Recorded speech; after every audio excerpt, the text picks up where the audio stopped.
geometrically, considering the yeah, level for a simple mechanism like this. For a simple mechanism like this, doing a geometric type of solution looks like that was the preferred route, which is what we did in the last class session. Right. However, in more complex mechanisms, you're not going to be able to come up with a simple geometric approach. This is the approach that you can use in multiple dimensions if necessary. You can go beyond 33 dimensions. You can go into n-dimensional space, and using your vector calculus skills, you can do some extremely powerful things. And it's absolutely essential that you master this kind of approach. My question is on number 77. Okay. I was just wondering if it's similar to this one. It's a sliding motion. Here's the one Ian's asking about. I mean, it It's a would sliding crank type of situation. Right, it would seem possibly easier to do that geometrically because it is a simple situation than it would be vector wise. Yes, I think you're probably right. I think I'd probably try to take a geometric approach on that. Okay. Yeah. Okay. Now let's go to the other problem that we sort of left off with the other day, and that happened to have been number 89.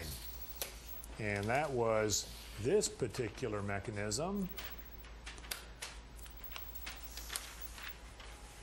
right there.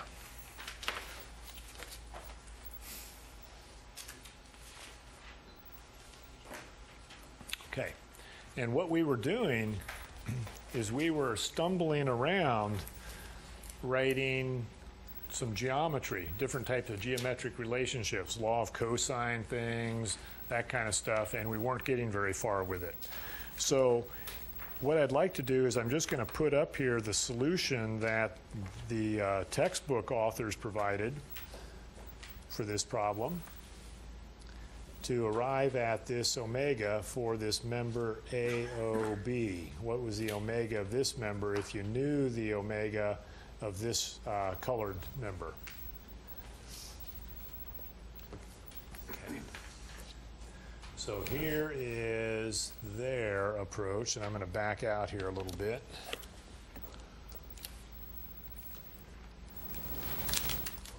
So we can see the whole thing that they've written. Okay, so this should be pretty clear here. So let me just take my pencil and point at what they've done, and then I'm going to show you the vector approach on this one as well. They speak of point E up here at the top being a member on member D, which happens to be coincident with A. So you can see they call E their coincident point. They then look at the geometry based upon the millimeter readings given here. And I went ahead and did some calculations. I don't know if that shows up on the image or not. Can you see over me or not? You guys? Yeah. Okay, here, I'll kneel down. So knowing the given angles that they provided us, we're able to figure out these angles from the geometry. 58.6 on this dimension, 80 on this dimension. That turns out to be 99.1 with this angle beta being 53.8 degrees. Length EC, E over to C, is that 99.1 that I mentioned. Then what they did is they wrote the velocity of this sliding pin as a function of the velocity of the point coincident. So this is just like we did on the last problem. Okay? So they wrote the same velocity type of equation here, where this is the relative velocity between the two coincident points. The velocity of point E, which was on the colored member in the original illustration, is based upon this given 1.5 radians per second and this length EC or CE. And so that velocity, here's the length, here's R omega. So they get the velocity of point E. Then what they did is they built the geometry up of the velocity of A, velocity of point A,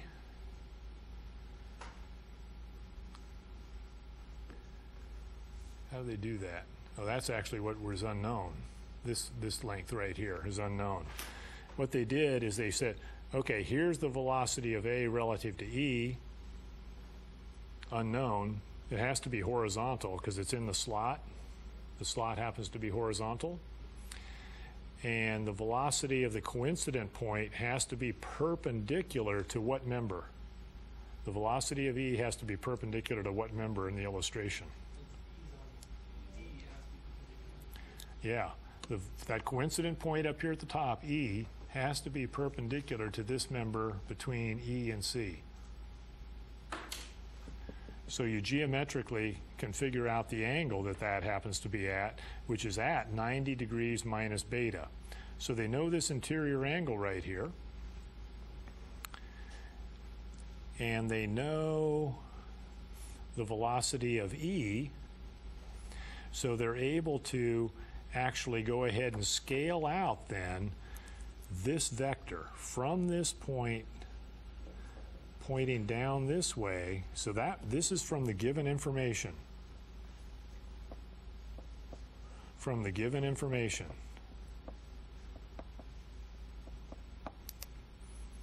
You're able to draw that from this point at the correct orientation, set correct angle. Then they know that this thing has to be horizontal, unknown length. And so then what they are able to do is look at this triangle with a known angle in here, and they're able to write the law of sines with that known value, and from the geometry related to the 60 degrees here for, where did the 60 degree angle come from?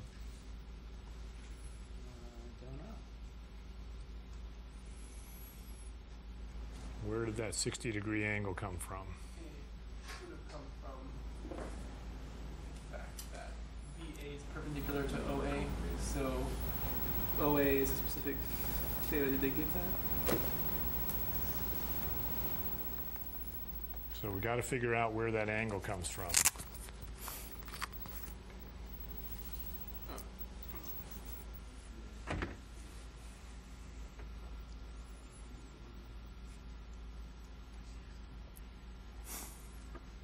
Give me a second here. Find the angle OA with a level, right? Angle theta is 30 degrees. So this angle in here is 30 degrees. Based on the 90 triangle, because Yeah. BA is perpendicular to that. Yeah. So this is 60 degrees right here. So there's a 60 degree angle right there where that I'm drawing my arc. So that's a 60 degree angle known. And so then that means that the velocity of point A we know has to be perpendicular to this line, has to be along this line right here, and that's what you see right here, which means that this has to be at 60 degrees.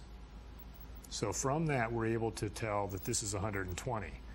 So they take this given velocity here with its opposite known angle, and then they're also able to compute this angle over here, and from that then they're able to write the law of sines right here, law of sines, that they can then calculate the velocity of A. And once they know the velocity of A, they're able to take that velocity of A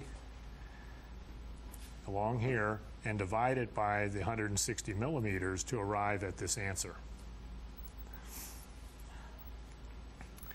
Okay, what I'm going to do is I'm just going to take a moment to show you the vector approach, which they used, but they used the vector polygon and the geometry to figure it out. What I'm trying to impress upon you is that you can do this from the geometry oftentimes on these relatively straightforward ones, but you can always rely on the vector approach. So here is,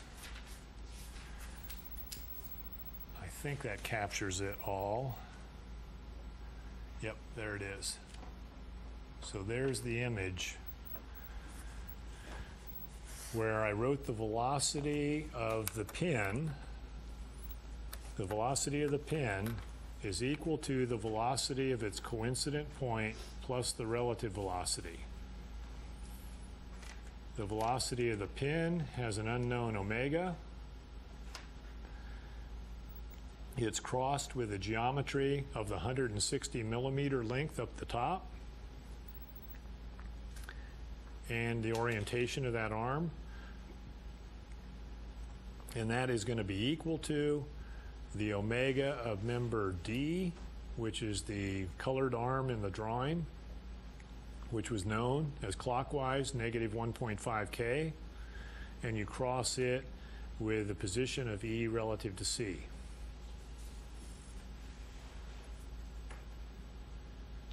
Plus the unknown relative velocity that is in the slot, which means it's horizontal.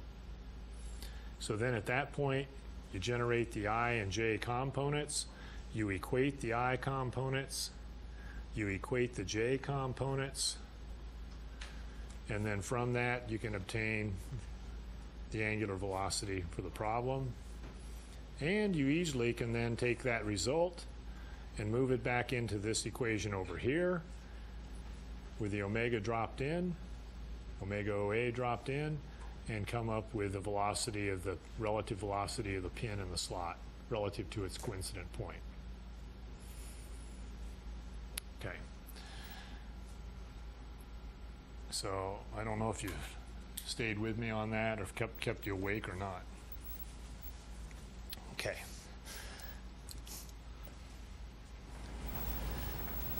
Let's do this now. Let me talk about this next topic called the Instantaneous Center, and why don't we use the same illustration in the book to be able to understand that. And first of all, I think I'll come back over here on the board just to give you a sense of what this Instantaneous Center of zero velocity is all about.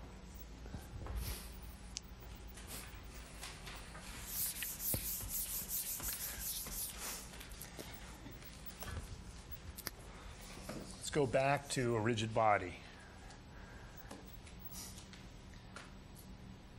If we have 2 points on a rigid body, and let's say this point is moving this direction with that velocity, then we know that this line between them can't change. Can't change in its length. Can't change in its length if the body's rigid. So, if that's true, then that means that the component of the velocity of any point on that body, the component of that point, of the velocity of that point, that is in the direction of the line etched on the body between the rigid points, that component must remain that value as you move along that line, right? Otherwise, the points would either be moving towards each other or away from each other, which means then that the velocity over here at B has to be carrying that same component of velocity. Make sense? Should be pretty easy. The use of this technique is going to be a lot easier than the explanation. Okay. Now, that means, what about then the component that's orthogonal to this line? Well, this point has a component that was like this, right? Let's call that VA perpendicular, right? And happens to be that length. And what about the component that is perpendicular here? It could be anything, could it not? Yeah, is it experiencing any rotation? Huh? Is this thing turning at all? Oh, it sure could be. Yeah, sure could be. If the component, the perpendicular component here, if the perpendicular component here matches this guy, if it matches, then these two things would be, what would the body be doing? It'd be pure translation if that component, perpendicular component, matched this one. right? Okay. Let's say it happens to be a lot longer. Let's say it's way out here. What's the body doing? Counterclockwise. Somewhere on that line, counterclockwise. Okay, so here, let's do that. That's kind of fun. So here's the velocity of B then, right?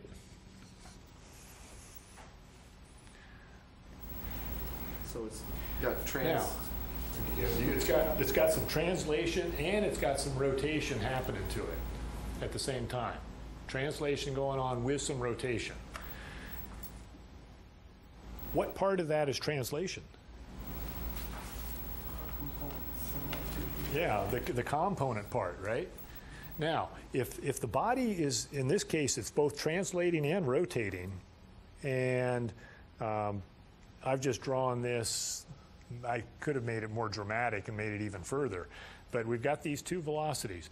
Now, does it make sense to you that these 2 points should be momentarily rotating about some point in space, some point out here, okay? If that's true, then that means this point would have to be rotating about a point where?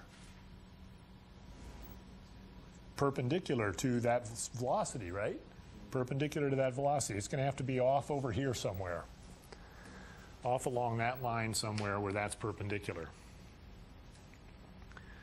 Similarly, this point must be rotating about that same momentary fixed point, which is going to have to come off perpendicular to it, which is going to be some line like this. Now, unfortunately, my illustration's not real good because I drew these pretty close to parallel to each other. And so what happens is this point out here is called the instantaneous center. I always just mark it as the IC.